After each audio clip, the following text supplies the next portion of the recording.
লেখিকা সুপ্রিয়া ঘোষের তৃতীয় ব্যক্তি। অক্টোবরের শেষ, বাতাসে হালকা শিরশিরানি ভাব। মধ্যবিত্ত গন্ধমাখা ফ্ল্যাটের বারান্দায় দাঁড়িয়ে সায়নী দেখছিল রাস্তার ধারে ল্যাম্পপোস্টের আলোটা কেমন যেন ঝাপসা হয়ে আসছে। অনির্বাণের ফিরতে আজ একটু দেরি হচ্ছে। সাধারণত রাত ৮টার মধ্যেও কলিং বেল টিপে দেয়, আজ ৯টা বাজতে চলল। সায়নী মোবাইলটা হাতে নিল। একবার ফোন করবে কি? না থাক, হয়তো কোনো মিটিংয়ে আছে। ও রান্নাঘরে গিয়ে আলুর দমটা একবার নেড়ে দিয়ে এলো। অনির্বাণের প্রিয় খাবার। ঠিক তখনই দরজায় কলিং বেলের আওয়াজ। সায়নী দ্রুত পায়ে ড্রয়িং রুমে গেল। দরজা খুলে দেখল অনির্বাণ ঢুকছে, কিন্তু ওর মুখটা একটু শুকনো। এত দেরি করলে যে? কোনো সমস্যা হয়েছিল অফিসে? সায়নী অনির্বাণের ল্যাপটপ ব্যাগটা হাতে নিতে নিতে জিজ্ঞেস করল। অনির্বাণ টাইটা ঢিলে করতে করতে সোফায় ধপ করে বসে পড়ল। উফ সায়নী, আজ যা একটা দিন গেল না। আর শোনো, একটা সারপ্রাইজ আছে। সায়নী কপাল কুঁচকে হাসল। সারপ্রাইজ কিসের? অনির্বাণ ব্যাগ থেকে একটা ভিজিটিং কার্ড বের করে দেখালো। মনে আছে ঋতুজার কথা, আমার কলেজের সেই বেস্ট ফ্রেন্ড? ও আজ হঠাৎ আমাদের অফিসে এসেছিল ওর ক্লায়েন্টের কাজে। একদম পাল্টে গেছে জানো, অনেক বড় চাকরি করছে এখন। সায়নীর মনে পড়ল অনির্বাণ বিয়ের আগে দু একবার ঋতুজার কথা বলেছিল, কিন্তু আজ অনির্বাণের চোখে যে উৎসাহ দেখল তা যেন একটু অন্যরকম। ভালো তো, পুরনো বন্ধুর সাথে দেখা হওয়া তো আনন্দের ব্যাপার। সায়নী শান্ত স্বরে বলল। শুধু দেখা হওয়া নয় সায়নী, ও কলকাতায় শিফট করেছে, একা থাকে। আমি ওকে বলেছি এই উইকেন্ডে আমাদের বাড়িতে ডিনারে আসতে। তুমি কিছু মনে করবে না তো?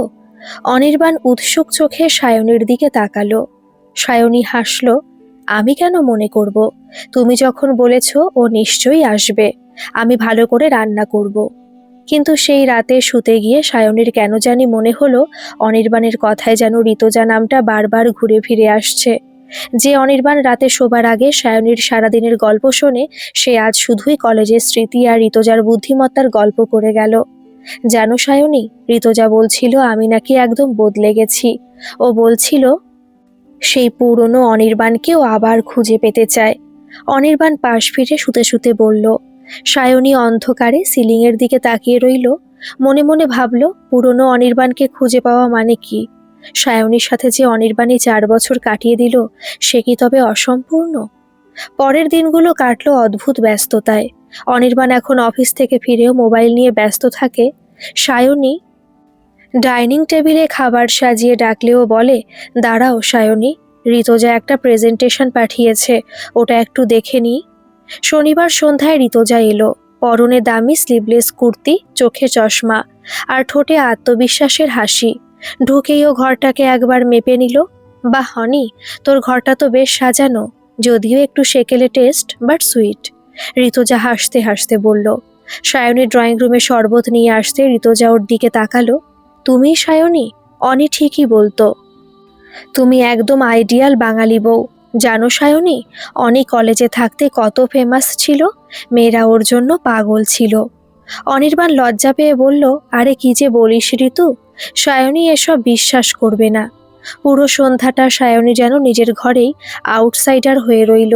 অনির্বাণ আর ঋতুজা কলেজের এমন সব গল্প করছিল যেখানে সায়নীর কোনো প্রবেশাধিকার নেই। ঋতুজা কথায় কথায় অনির্বাণের হাত স্পর্শ করছিল, আর অনির্বাণও যেন সেই স্পর্শে বেশ সাবলীল। খাওয়ার টেবিলে ঋতুজা বলল, অনি, তুই এই ডাল ভাত তরকারি খেয়ে থাকিস কি করে রে? চল না, কাল আমরা কোনো কন্টিনেন্টাল রেস্তোরাঁয় লাঞ্চ করি। সায়নীও যাবে আমাদের সাথে। সায়নী মৃদুস্বরে বলল, কাল আমার একটু কাজ আছে, আপনারা যান না। অনির্বাণ একবারও সায়নীকে অনুরোধ করল না, উল্টে বলল, হ্যাঁ ঋতু, কাল যাওয়া যেতেই পারে। অনেকদিন ভালো ফ্রেঞ্চ ফুড খাওয়া হয় না। সেদিন রাতে ঋতুজা চলে যাওয়ার পর সায়নী যখন টেবিল পরিষ্কার করছিল, তখন ওর বুকটা কেমন জানি ভারী হয়ে এলো। অনির্বাণ কি খেয়াল করলো না যে সায়নী পুরো সময়টা চুপ করেছিল? নাকি ঋতুজার চাকচিক্যের সামনে সায়নীর সাদামাটা ভালোবাসা আজ ম্লান হয়ে গেছে? অনির্বাণ তখনও মোবাইলে মেসেজ করছে। সায়নী দেখল অনির্বাণের ঠোঁটে সেই হাসি। যাও বিয়ের প্রথম কয়েক মাস অনির্বাণের মুখে দেখেছিল, কিন্তু আজ সেই হাসির কারণ সায়নী নয়, অন্য কেউ। রাতের নিস্তব্ধতায় সায়নী বুঝল তার সাজানো সংসারে একটা ঝড়ের পূর্বাভাস পাওয়া যাচ্ছে। যে তৃতীয় ব্যক্তি মাত্র কয়েক ঘন্টায় অনির্বাণের মনকে অনেকটা দখল করে নিয়েছে, তাকে সরানো অত সহজ হবে না। কিন্তু সায়নীও হার মানার মেয়ে নয়। ও জানে ওর ঘর আগলানোর দায়িত্ব ওরই। ঋতুজা চলে যাওয়ার পর কয়েকটা দিন যেন খুব দ্রুত কেটে গেল, কিন্তু সায়নীর মনে হলো তার চেনা চেনা ঘরটা কেমন যেন অচেনা হয়ে উঠছে। অনির্বাণ এখন অফিস থেকে ফিরে সোজা ফ্রেশ হতে চলে যায়। আগে যেমন চা খেতে খেতে দুজনে সারাদিনের গল্প করত, সেটা এখন ইতিহাস। সেদিন সন্ধ্যায় সায়নী লক্ষ্য করলো অনির্বাণ আয়নার সামনে দাঁড়িয়ে খুব মন দিয়ে চুল আঁচড়াচ্ছে। গায়ে নতুন একটা পারফিউমের গন্ধ। আজ কি কোথাও বেরোবে? শরীরটা তো ভালো নেই বললে সকালে। সায়নী আলমারি গোছতে গোছতে আলগোছে জিজ্ঞেস করলো। অনির্বাণ ঘড়ির দিকে তাকিয়ে বলল, হ্যাঁ, ঋতুজা বলছিল ওর একটা ইম্পর্টেন্ট প্রজেক্ট আছে, ওটাই একটু হেল্প লাগবে। আমি একটু ওর ফ্ল্যাটে যাচ্ছি, ফিরতে রাত হতে পারে, তুমি খেয়ে নিও। সায়নীর হাতটা থমকে গেল। ওর ফ্ল্যাটে কেন? ও তো অফিসেও করতে পারতো কাজটা, আর তুমি তো এখন অন্য ডিপার্টমেন্টে। তুমি ওকে কি হেল্প করবে? অনির্বাণ একটু বিরক্ত হয়ে ঘুরে দাঁড়ালো। সায়নী, তুমি সব কিছুতে এত প্রশ্ন করো কেন বলো তো? ও এখানে নতুন, একা একটা মেয়ে। বন্ধু হিসেবে আমার কি কোনো দায়িত্ব নেই? তোমার এই সন্দেহবাতিক স্বভাবটা কিন্তু দিন দিন বাড়ছে। সায়নী স্তব্ধ হয়ে গেল। সন্দেহবাতিক? 4 বছরের সংসারে অনির্বাণ কোনোদিন তাকে এই কথাটা বলেনি। সায়নী শান্ত গলায় বলল, আমি সন্দেহ করছি না অনির্বাণ, আমি শুধু বলছি এখন রাত 8টা বাজে। এই সময় ওর বাড়ি যাওয়াটা কি খুব জরুরি? হ্যাঁ জরুরি। ওর ল্যাপটপে কিছু টেকনিক্যাল প্রবলেম হয়েছে, আমি আসছি বলে অনির্বাণ উত্তরের অপেক্ষা না করে ঘর থেকে বেরিয়ে গেল।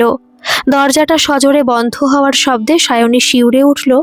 সারা রাত ও একা বসে রইল ড্রয়িং রুমের সোফায়। রাত 12টা, 1টা। অনির্বাণ ফিরল রাত 1:30টায়, চোখে মুখে এক অদ্ভুত তৃপ্তি। সায়নীকে সোফায় বসে থাকতে দেখে ও একটু থতমত খেল। তুমি এখনো জেগে? আমি তো বললাম খেয়ে নিতে। খিদে নেই। কাজ হলো তোমার বন্ধুর? সায়নী সোজা অনির্বাণের চোখের দিকে তাকিয়ে প্রশ্ন করল। হ্যাঁ, মানে ও একা তো, কাজ শেষে একটু কফি বানিয়ে খাওয়ালো, গল্প হলো। কলেজের পুরনো দিনগুলো? জানো সায়নী, ঋতুজা কিন্তু খুব একা। ওর স্ট্রাগেলটা তুমি বুঝবে না। সায়নী মনে মনে হাসল। ওর স্ট্রাগেল বুঝবো না, কিন্তু আমার নিজের চোখের জলটা কি তুমি দেখতে পাচ্ছ অনির্বাণ? পরের দিনগুলোতে ঋতুজার উপস্থিতি অনির্বাণের মোবাইলেও হানা দিতে শুরু করলো। অনির্বাণের হোয়াটসঅ্যাপে বারবার ঋতুজার নাম ভেসে ওঠে। কখনো কোনো রেস্তোরাঁর ছবি, কখনো বা মাঝরাতে গুড নাইট মেসেজ। একদিন সকালে অনির্বাণ যখন স্নানে গেছে, তখন ওর ফোনটা টেবিলে রাখা ছিল। একটা নোটিফিকেশন এলো, ঋতুজার মেসেজ। সায়নী না চাইতেও স্ক্রিনে চোখ রাখলো। লেখা আছে, কাল রাতের ওই ডিনারটা দারুণ ছিল Oni, you are still so charming, miss you. সায়নীর পায়ের তলা থেকে যেন মাটি সরে গেল। কাল রাতে তো অনির্বাণ বলেছিল ওর অফিসের খুব জরুরি মিটিং আছে, তার মানে ও মিথ্যে বলে ঋতুজার সাথে ডিনারে গিয়েছিল। অনির্বাণ বাথরুম থেকে বেরিয়ে আসতেই সায়নী ফোনটা ওর সামনে ধরলো। হাত কাঁপছে ওর। এটা কি অনির্বাণ? কাল তো তুমি বললে মিটিং ছিল। অনির্বাণ এক মুহূর্তের জন্য থমকালো, তারপর খুব স্বাভাবিকভাবে ফোনটা ছিনিয়ে নিল। হ্যাঁ, মিটিং তাড়াতাড়ি শেষ হয়ে গিয়েছিল। ঋতুজা ফোন করলো, একা বোর হচ্ছিল, তাই গেলাম। এতে এত রিয়্যাক্ট করার কি আছে? মিথ্যে বললে কেন? কেন লুকিয়ে গেলে? সায়নীর গলার স্বর এবার চড়ল। কারণ তুমি এমন সিন ক্রিয়েট করবে বলেই লুকিয়েছিলাম। তোমার এই ঘরোয়া গণ্ডির বাইরে কোনো পৃথিবী নেই সায়নী। তুমি ঋতুজার মতো স্মার্ট নও, ওর মতো ইন্টেলেকচুয়াল কথা বলতে পারো না, তাই হয়তো তুমি ওকে হিংসে করছো। অনির্বাণ বেশ রূঢ়ভাবে কথাগুলো বলে ঘর থেকে বেরিয়ে গেল। সায়নী দেওয়াল ধরে বসে পড়ল। ঘরের কোণে রাখা রাধাকৃষ্ণের মূর্তির দিকে তাকিয়ে ওর চোখ ভিজে এলো। ওর সিঁথির সিঁদুর, ওর 4 বছরের আত্মত্যাগ, সব কি আজ একটা ইন্টেলেকচুয়াল তকমার কাছে হেরে যাবে? সায়নী বুঝল ঋতুজা শুধু অনির্বাণের বন্ধু হয়ে থাকতে আসেনি, সে অনির্বাণের মন থেকে সায়নীর প্রতি শ্রদ্ধা আর ভালোবাসাটা কেড়ে নিতে চাইছে। অনির্বাণ এখন মোহগ্রস্ত, আর এই মোহ ভাঙতে গেলে শুধু চোখের জল যথেষ্ট নয়। সেদিন বিকেলে সায়নী আয়নার সামনে গিয়ে দাঁড়ালো। নিজের আলুথালু চুল আর সাদামাটা শাড়িটার দিকে তাকালো। ঋতুজা ওকে আইডিয়াল বাঙালি বউ বলে ব্যঙ্গ করেছিল। সায়নী মনে মনে ঠিক করলো এবার সে নিজের রূপ বদলাবে, তবে সেটা অনির্বাণকে খুশি করতে নয়, বরং অনির্বাণকে এটা বোঝাতে যে সায়নী ঘরও সামলাতে জানে, আবার সময় এলে নিজের অধিকার ছিনিয়ে নিতেও জানে। ঠিক এই সময় সায়নীর ফোনে একটা অচেনা নাম্বার থেকে ফোন এলো। হ্যালো, সায়নী বলছেন? ওপাশ থেকে একটা গম্ভীর পুরুষের গলা। হ্যাঁ, কে বলছেন? আমি ঋতুজার প্রাক্তন স্বামী বলছি। আপনার সাথে আমার কিছু জরুরি কথা ছিল অনির্বাণকে নিয়ে। সায়নীর বুকটা ধক করে উঠল। ঝড়ের গতি কি এবার অন্যদিকে ঘুরবে? ফোনের ওপার থেকে ভেসে আসা গম্ভীর গলাটা শুনে সায়নী এক মুহূর্তের জন্য পাথরের মতো স্থির হয়ে গেল। ঋতুজার প্রাক্তন স্বামী? অনির্বাণ তো বলেছিল ঋতুজা চিরকালই সিঙ্গেল, কেরিয়ারের জন্য বিয়ে করেনি। তবে কি অনির্বাণের কাছেও ঋতুজা অনেক কিছু লুকিয়ে গেছে? হ্যালো, শুনতে পাচ্ছেন? ওপাশ থেকে আবার আওয়াজ এলো। সায়নী নিজেকে সামলে নিয়ে বলল, হ্যাঁ আমি সায়নী বলছি, কিন্তু আপনি কে? আর আমার স্বামীর সাথে আপনার কি দরকার? আমি নীলাঞ্জন।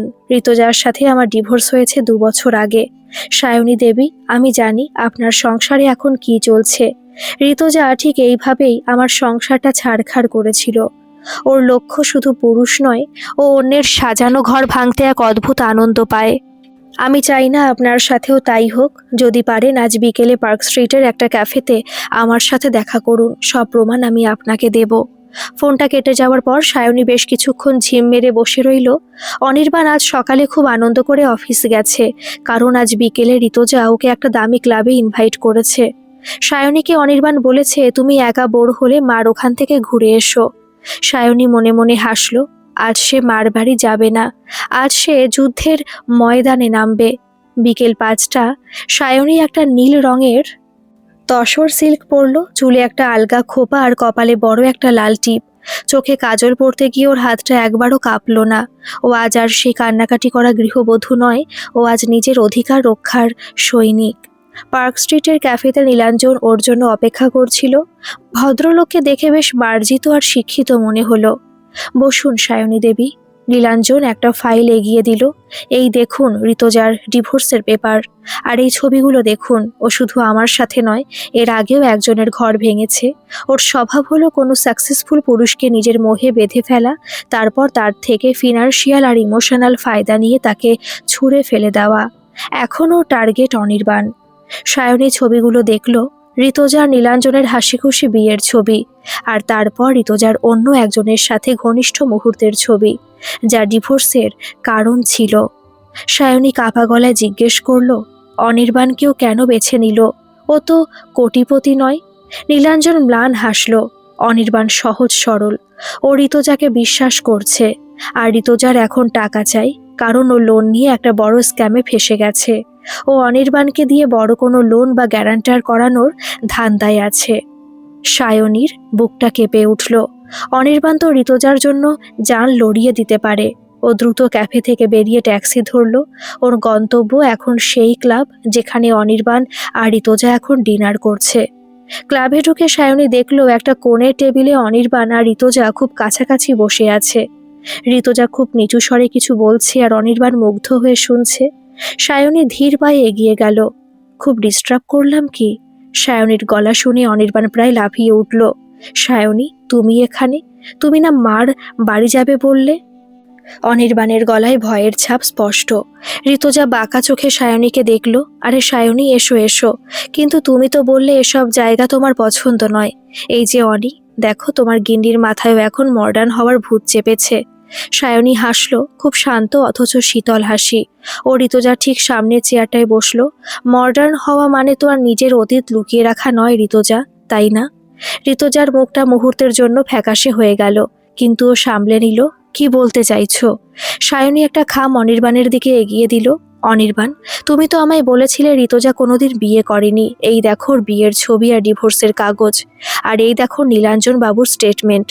অনির্বাণ হতবাক হয়ে ছবিগুলো দেখতে লাগলো। ঋতুজা চিৎকার করে উঠল, এসব মিথ্যে, ওসব ফটোশপ করা।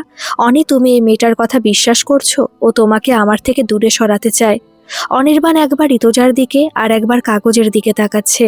ওর বিশ্বাসে যেন প্রথম চিড় ধরল। কিন্তু ঋতুজা খুব ধুরন্ধর। ও হঠাৎ নাটক শুরু করলো। চোখের জল ফেলে বলল, হ্যাঁ আমার বিয়ে হয়েছিল, কিন্তু সেই লোকটা আমায় টর্চার করতো, তাই আমি কাউকে কিছু বলিনি। আমি ভেবেছিলাম তুমি আমায় বুঝবে অনি, কিন্তু তোমার এই স্ত্রী আমায় অপমান করার জন্য উঠে পড়ে লেগেছে।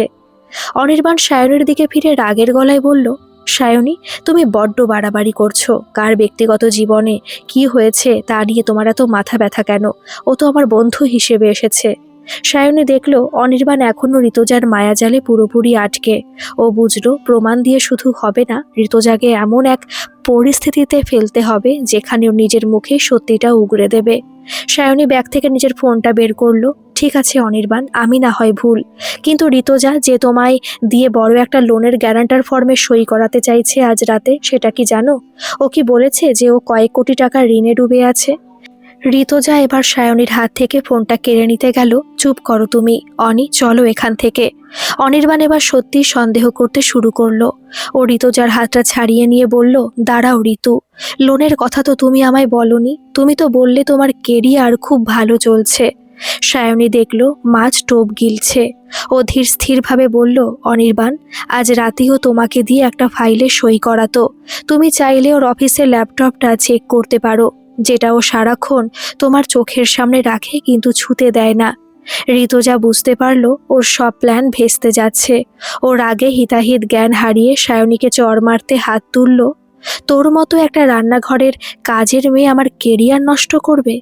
কিন্তু চড়টা সায়নীর গালে পড়ল না। অনির্বাণ ঋতুজার হাতটা মাঝপথেই শক্ত করে ধরে ফেলল। অনির্বাণের চোখের দৃষ্টি এখন আর মোহাচ্ছন্ন নয়, বরং তীব্র ঘৃণায় ভরা। খবরদার ঋতুজা, সায়নী আমার স্ত্রী, আর তুমি যা করছো সেটা বন্ধুত্বের নামে প্রতারণা।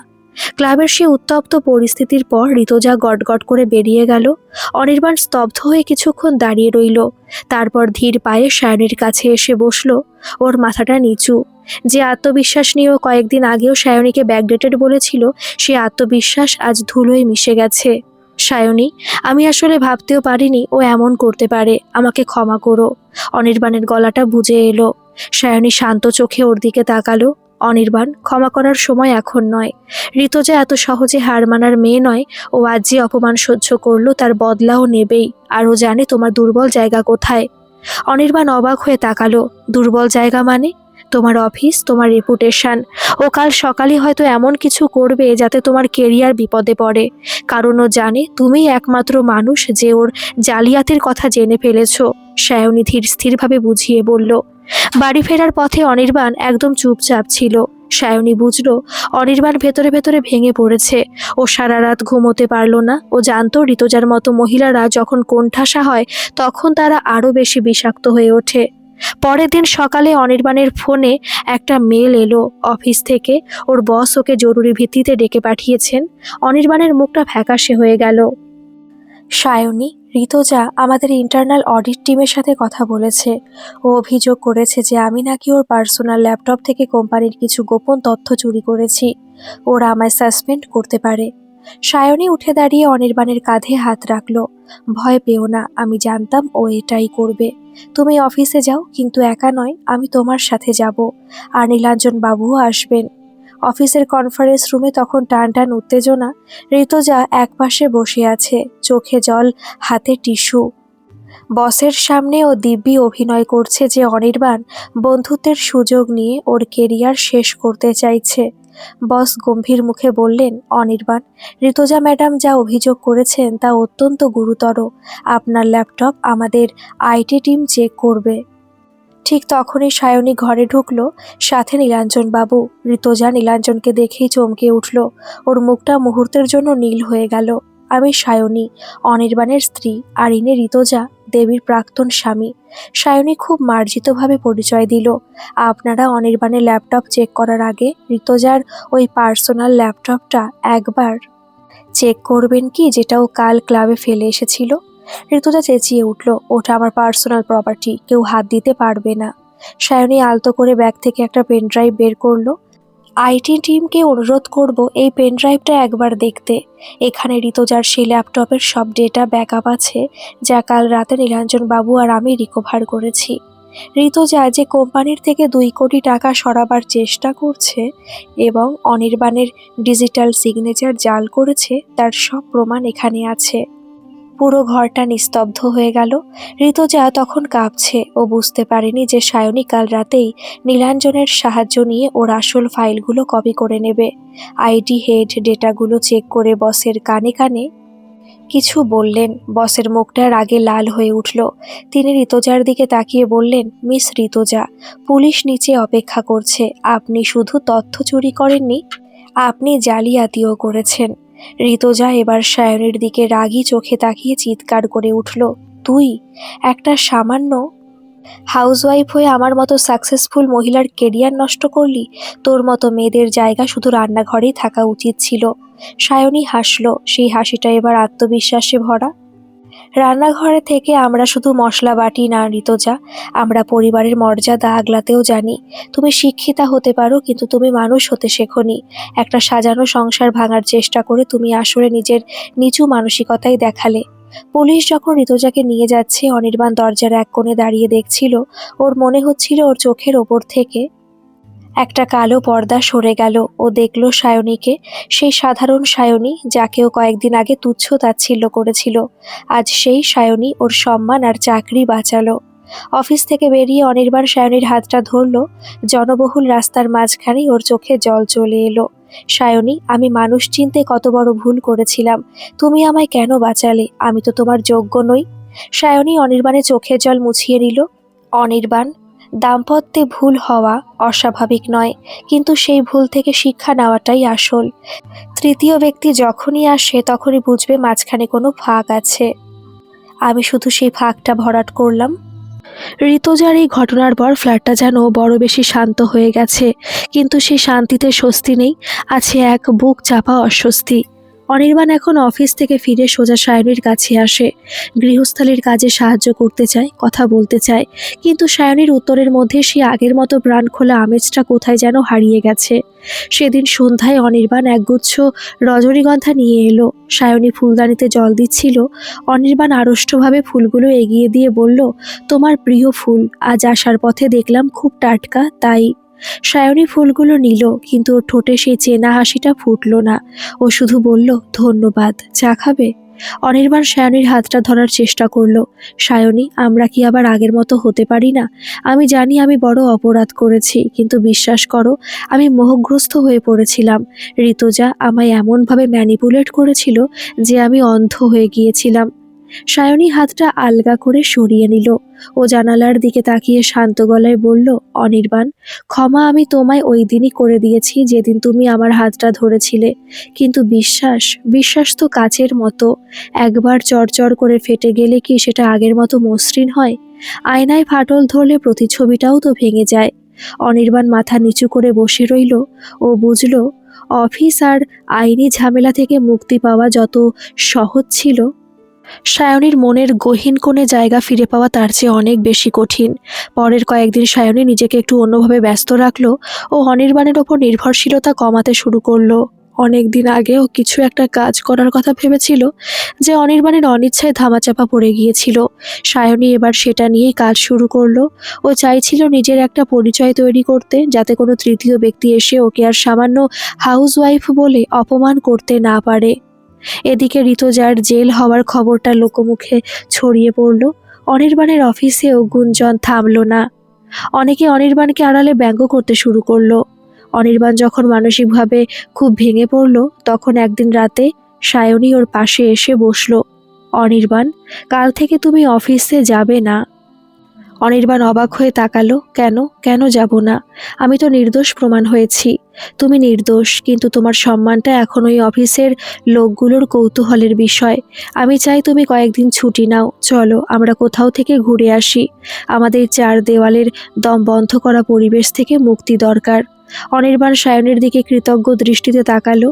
ও ভাবতেই পারেনি সায়নী এখনও ওর কথা এত গভীরভাবে ভাবছে। ওরা ঠিক করলো উত্তরবঙ্গের একটা ছোট্ট পাহাড়ি গ্রামে যাবে, যেখানে নেটওয়ার্ক নেই, কোলাহল নেই, আর নেই কোনো ঋতুজার স্মৃতি। পাহাড়ের সেই ছোট্ট হোমস্টের বারান্দায় বসে যখন কুয়াশা দেখা যাচ্ছিল, অনির্বাণ সায়নীর কাঁধে মাথা রাখল।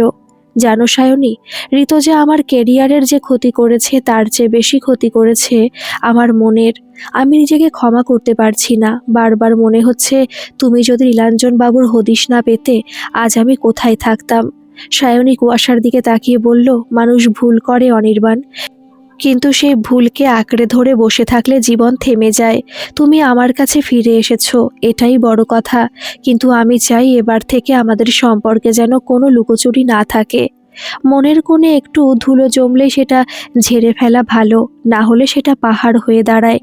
ঠিক সেই মুহূর্তে সায়নীর ফোনে একটা মেসেজ এলো, নীলাঞ্জন বাবুর মেসেজ।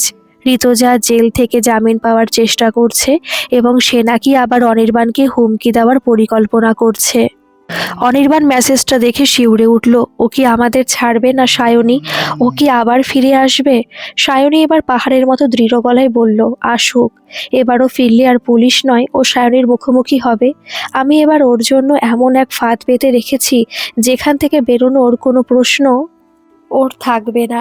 অনির্বাণ দেখল সায়নীর চোখের সেই তেজ। ও বুঝল ওর শান্ত স্বভাবের স্ত্রী এখন এক রণংদেহী মূর্তিতে পরিণত হয়েছে শুধু এই ঘরটাকে বাঁচানোর জন্য। পাহাড় থেকে ফেরার পর অনির্বাণ অনেকটাই বদলে গেছে। সে এখন সায়নীর প্রতি অনেক বেশি যত্নশীল। কিন্তু মেঘ কাটেনি। নীলাঞ্জন বাবুর দেওয়া খবর অনুযায়ী ঋতুজা জামিন পেয়েছে এবং সে এখন মরণ কামড় দেওয়ার জন্য প্রস্তুত। সে অনির্বাণের অফিসের কিছু পুরনো ফাইল সরিয়ে দিয়েছিল, যা দিয়ে সে অনির্বাণকে ব্ল্যাকমেল করার চেষ্টা করছিল। একদিন সন্ধ্যায় অনির্বাণের কাছে একটা বেনামি পার্সেল এলো। ভেতরে ছিল কিছু এডিট করা ছবি এবং একটা চিঠি। চিঠিতে লেখা, অনি, তুই ভেবেছিস আমাকে জেলে পাঠিয়ে খুব সুখে ঘর বাঁধবি? ওই ফাইলগুলো আমার কাছে আছে। যদি কাল বিকেলে লেক গার্ডেন্সের পুরনো কফি শপে না আসিস তবে এই ছবিগুলো তোর অফিসের গ্রুপে আর তোর বাবার কাছে পাঠিয়ে দেব। অনির্বাণ থরথর করে কাঁপছিল। সে সায়নীকে চিঠিটা দেখিয়ে বলল, সায়নী, আমি শেষ হয়ে যাব। ও আবার ফিরে এসেছে। সায়নী চিঠিটা পড়ে একবার হাসল। সেই হাসিতে ছিল এক অদ্ভুত স্থিরতা। অনির্বাণ, ভয় পেও না।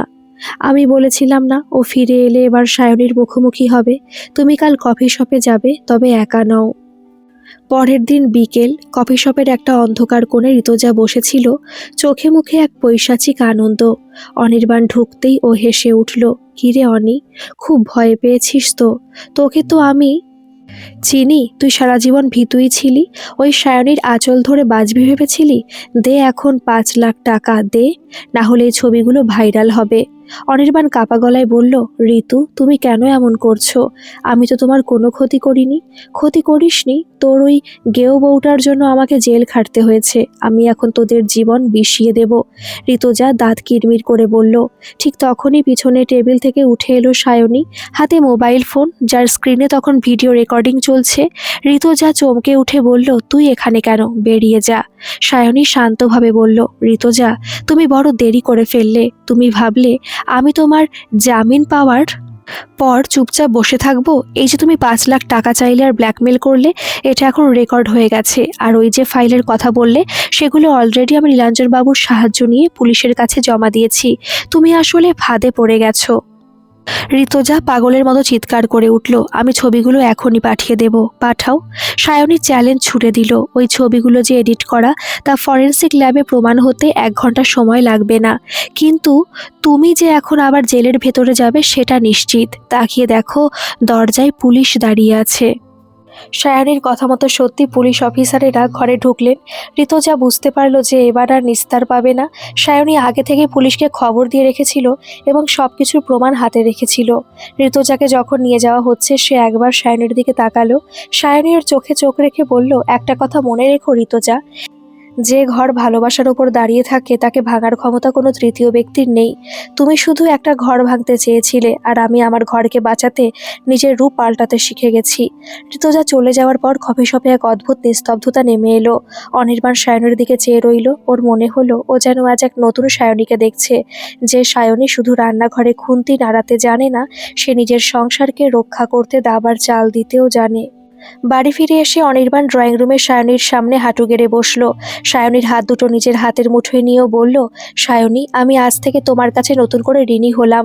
আমি কথা দিচ্ছি, আজ থেকে আমাদের মাঝে আর কোনো তৃতীয় ব্যক্তি, কোনো লুকোচুরি, কোনো মিথ্যে থাকবে না। তুমি শুধু আমার স্ত্রী নও, তুমি আমার গর্ব। সায়নী নিচু হয়ে অনির্বাণকে তুলে ধরলো, ওর চোখের কোণে এক ফোঁটা জল। ও বলল, আমাদের মধ্যবিত্ত জীবনে অনেক অভাব থাকতে পারে অনির্বাণ, কিন্তু বিশ্বাসের অভাব যেন কোনোদিন না হয়। তুমি আমার আকাশ, আর আমি সেই আকাশের ধ্রুবতারা। মেঘ আসবে, কিন্তু মেঘ কেটে গেলে যেন আমরা আবার একে অপরকে খুঁজে পাই। সেই রাতটা ছিল অন্যরকম। বারান্দা টবে লাগানো সেই অপরাজিতা গাছটায় অনেকগুলো ফুল ফুটেছে। চাঁদের আলোয় সায়নী আর অনির্বাণ পাশাপাশি বসে রইল। অনেকদিন পর সায়নীর মনে হলো ওর সংসারটা আবার পূর্ণতা পেল। দাম্পত্যের এই নতুন অধ্যায় যেন আগের চেয়েও বেশি মধুর। সায়নী বুঝতে পেরেছে সংসারে ঝড় আসাটা অস্বাভাবিক নয়, কিন্তু ঝড় থামানোর শক্তি যদি নিজেদের মধ্যে থাকে, তবে কোনো তৃতীয় ব্যক্তি কোনোদিন জয়ের হাসি হাসতে পারে না। গল্পটি কেমন লাগলো অবশ্যই কমেন্ট করে জানাবেন, আর ভালো লাগলে একটা সাবস্ক্রাইব করে আমার পাশে থাকবেন। ধন্যবাদ।